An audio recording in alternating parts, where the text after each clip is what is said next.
I don't remember inviting you. Oh, she must be talking about her party, I thought. She's probably showing off her fancy high-rise apartment to everyone. Well, I wasn't invited either, and I didn't want to go anyway. But Jasmine kept pressing me. Did you come here for a tour or something? She asked, looking at me with a smirk. You, who can only afford such cheap and boring clothes for your daughter. Hearing that, I decided to respond. Why shouldn't I be here? I asked. Because this is no place for someone as poor as you, she shot back. I said one thing, and it left Jasmine speechless. Her face went pale, then quickly turned red with anger. She called me a liar, which I found pretty funny. Let me explain a bit about myself.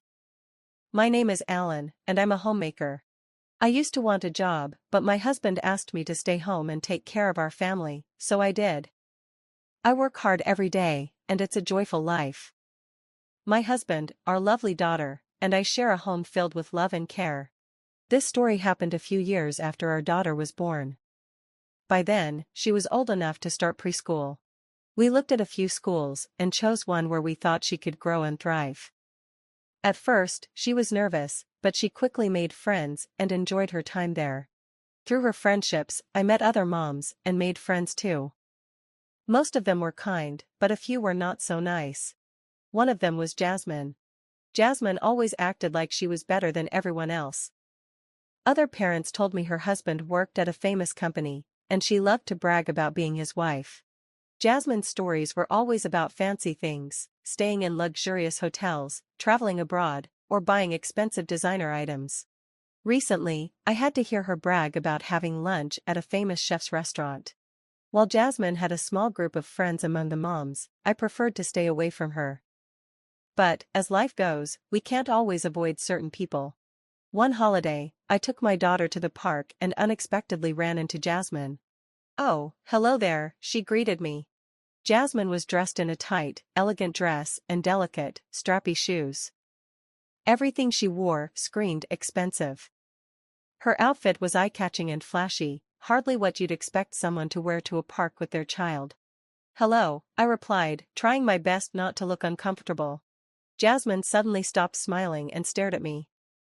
Her gaze confused me, and I wondered if I'd done something wrong. Then I realized she was looking at my daughter, who was standing beside me. Jasmine chuckled in a mocking way and turned to me with a smirk. "Hey, where do you buy your daughter's clothes?" she asked. I was caught off guard and wondered why she was asking. But her next comment made it clear. "Those clothes look so cheap. Don't you feel bad for your daughter?" It was true that my daughter was wearing a simple t-shirt and skinny jeans, the kind you could find anywhere. But they were neat and clean, and I'd never thought much about it. I just laughed lightly and ignored her comment. Anything I said would probably lead to an argument, and I wasn't in the mood for that. It was better to avoid unnecessary confrontation. When I gave Jasmine a forced smile, she seemed to think she had struck a nerve. With a smug expression, she said, "If you can't afford better clothes, let me know. I can give you some of my kids' old clothes. They're second-hand, but if you want, I can even give you some of mine." I had no intention of taking her offer, so I replied vaguely, "Sure, I'll keep that in mind if I ever need to." By now, our kids were busy playing on different equipment, and I was eager to end the conversation. "My daughter seems to want to play somewhere else, so I'll have to go," I said. "Well, if you ever need help with clothes, don't hesitate to ask," she said with an exaggerated wave as we parted ways. As I walked away and saw my daughter's cheerful smile, my irritation started to fade. Not long after, I heard that Jasmine was inviting some of the moms to a party at her house. Apparently, she and her husband had just bought a brand new high-rise apartment, and she wanted to show it off during the party. I wasn't invited, but I didn't care. A party at Jasmine's house was bound to be an opportunity for her to brag, and I had no interest in that. Rumor had it that there was even a dress code for the party. Guests were told to wear flashy, brightly colored, and glamorous dresses, hardly the kind of thing you'd expect for a casual gathering at someone's home. I also heard that Jasmine only invited moms from well-off families to her party. Looking at the guest list, it was clear, these moms had husbands with high-ranking jobs at global companies or came from families that owned large properties. The dress code seemed like a way to filter the guests. Realizing once again how much Jasmine judged people based on wealth, I was completely fed up. I seriously started thinking about how to avoid her in the future. But as long as our kids were in the same preschool, avoiding her completely seemed unlikely. After the awkward park encounter, I also realized we lived in the same neighborhood, which made things even harder. I found myself wishing the problem would just disappear, so much so that I even wished on a star. One day, I found myself walking into a high-rise apartment.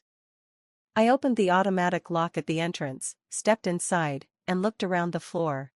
Suddenly, a door creaked open, and to my surprise, Jasmine appeared. I froze for a moment, caught off guard. But I quickly regained my composure and said, "Well, hello there," even though I didn't really want to speak to her. Jasmine, however, didn't return my greeting. She just stared at me with wide eyes, clearly shocked. We looked at each other in silence for a moment before Jasmine frowned, her anger unmistakable. Then she spoke. "I don't remember inviting you," she said coldly. I realized she was talking about her party. "Well, I wasn't invited," I replied simply. And honestly, I didn't want to go anyway. Jasmine didn't like my answer. She snapped, "Then why are you here? Why am I here?" I repeated. "Did you come here to tour this high-rise apartment?" she sneered. "Even though you can only dress your daughter in such plain, cheap clothes?" Her mocking tone was unmistakable. I decided it was time to speak up. I carefully chose my words and said, "Do you think I shouldn't be here?" "Yes," she said confidently. "This isn't a place for someone like you." "And why is that?" I asked. "Because someone poor like you doesn't belong here." I responded calmly but firmly. "Well, this is actually my home." Jasmine froze. Her expression went blank, and her face turned pale as she processed what I had just said. It was obvious she hadn't expected that response. She blinked in disbelief, struggling to understand the situation. Then, her face flushed with anger. "What do you mean?" "Explain yourself," she demanded. I looked at her and said, "Let me clarify for you." I calmly explained to Jasmine, "Actually, my husband is the president of several companies. They're not famous, but they generate a significant income. Thanks to that, we live quite comfortably. He owns several properties across Japan, and this high-rise apartment building we're in now is built on one of his properties. So technically, this building belongs to my husband, and it's also our home. My husband knew I wanted to work, so he entrusted me with managing this building. That's why I'm here regularly." Jasmine's eyes widened in shock. "What? I didn't know that," she exclaimed. "When I signed the contract for my apartment, I met a man who was the manager, not you." "Oh," I replied. "That must have been my husband. He handled the key handover for me this time, so we didn't meet. You can tell all the lies you want." Jasmine snapped.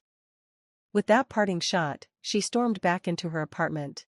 But then, to my surprise, she returned with her arms full of random items, children's toys, stuffed animals, clothes, and stationery. "You're the one dressing your kid in pitiful clothes." "Stop lying," she shouted as she started throwing the items at me. "There's no way you earn more than me." Her sudden outburst left me speechless. The items she threw scattered around the floor with loud thuds, a clear sign of her uncontrolled anger. I decided it was time to clear up another misunderstanding, the park incident. "About my daughter's clothes that day," I began. "What about them?" Jasmine snapped. "Do you remember the day we were at the park? What does that have to do with anything? My daughter loves playing in the sand, so I dressed her in clothes that could get dirty." "That's all," I explained calmly. "Lies!" Jasmine yelled. "It's the truth," I said, pulling out my phone. I showed her a picture from my album. In the photo, my family of 3 was smiling together, and my daughter was wearing a recognizable children's brand outfit. Jasmine froze, her eyes widening even more. "You only dressed her nicely that one time, didn't you?" she screeched, desperately clinging to her denial. "That's not true," I said, scrolling through more photos. I showed her multiple pictures of my daughter, some dressed nicely for special occasions, others in casual clothes for messy play. Seeing this, Jasmine clenched her fists and trembled, unable to come up with a response. "What? What are you trying to say?" That being wealthy makes you superior, she yelled, her anger spilling over. Suddenly, she pushed me hard on my shoulders. That was the last straw. Other mothers who had been observing the situation came outside and tried to calm Jasmine down. She lied to me. There's no way she lives in this luxury apartment. Jasmine shouted. She's just pretending to be more popular than me. Despite their attempts to soothe her, Jasmine kept yelling. Eventually, perhaps from sheer exhaustion, Jasmine finally quieted down. She stood there, breathing heavily, looking disheveled, her hair a mess, one slipper missing, and surrounded by the aftermath of her tantrum. The hallway was littered with broken toys, damaged stuffed animals, and other items she had thrown. I glanced inside her apartment and noticed our children peeking out, looking worried. "Are you satisfied now?" I asked, giving Jasmine a polite but fake smile. She didn't respond, her face twisting in frustration. "I hope you enjoy your luxury apartment brag party," I added as I walked past her. "And please, clean up the mess you made." From behind me, I heard her shout, "Liar." It was a weak attempt at defiance, and I couldn't help but chuckle. After this incident, Jasmine's reputation among the other moms completely fell apart. Her arrogant behavior had already caused tension, and this outrageous tantrum was the final straw. What made things worse was that Jasmine even tried to make the other moms clean up the mess she had created. They refused and began distancing themselves from her, labeling her as unstable. The close friendships Jasmine thought she had built among the preschool moms dissolved, leaving her isolated in the community. Not long after, rumors began circulating that Jasmine had gotten a divorce.